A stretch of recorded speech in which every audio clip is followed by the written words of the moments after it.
forger l'estime de soi après plusieurs traumatismes émotionnels pour l'adolescent. Kamel.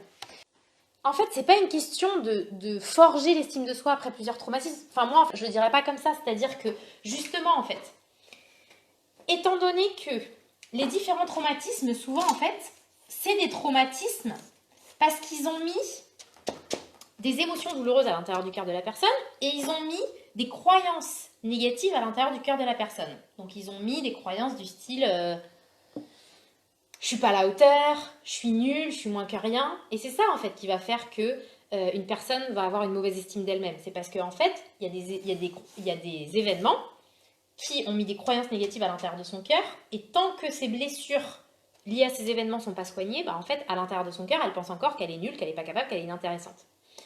Du coup, comment aider cette personne-là à avoir une estime de soi? Bah, en fait, il faut aller retrouver chaque traumatisme, les prendre un par un, ça c'est très important, les prendre un par un. Il ne faut pas tout ouvrir comme ça d'un coup n'importe comment, d'accord? Parce que sinon en fait la personne elle va se retrouver avec toutes les émotions comme ça d'un coup, ça va être le bazar complet. Donc ce qui est important en psychothérapie c'est de structurer. On prend un traumatisme, on le soigne, on en prend un autre, on le soigne et comme ça.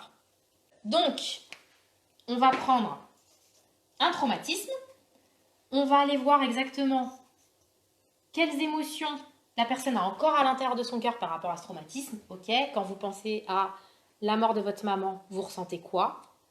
De la tristesse. Ok, de la tristesse de quoi? Ok, et comme ça, verbaliser chaque émotion liée à chaque traumatisme.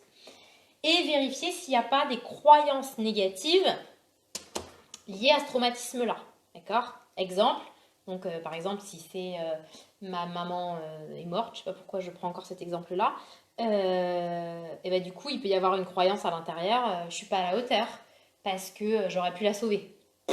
D'accord? Et du coup, ce traumatisme-là, ce fait-là, a mis la croyance à l'intérieur de moi que je suis pas à la hauteur. Et du coup, je vais, en tant qu'adolescent, ne pas avoir d'estime de moi. Mais du coup, si vous aidez cet adolescent à sortir les émotions liées à la mort de sa mère, si vous aidez cet adolescent à se rendre compte qu'il ne pouvait pas la sauver et que donc il est à la hauteur, vous enlevez la croyance négative à l'intérieur de son cœur et du coup, naturellement, il a de l'estime de lui. Si on n'a pas de croyance négative à l'intérieur de soi, croyance négative, j'arrête pas de l'utiliser, mais je ne sais pas si je vous ai dit ce que c'était. Donc, croyance négative, c'est ce que je pense de moi-même en fait, négativement. Par exemple, je suis nulle, je suis pas capable, je suis inintéressant ou je sais pas quoi. Et plus on a de croyances négatives à l'intérieur de son cœur, mis par des événements, et moins on va avoir d'estime de soi. Et pour retrouver son estime de soi, eh ben, on enlève toutes les croyances négatives liées à chaque événement, et voilà. Après, les gens, ils savent qu'ils sont géniaux.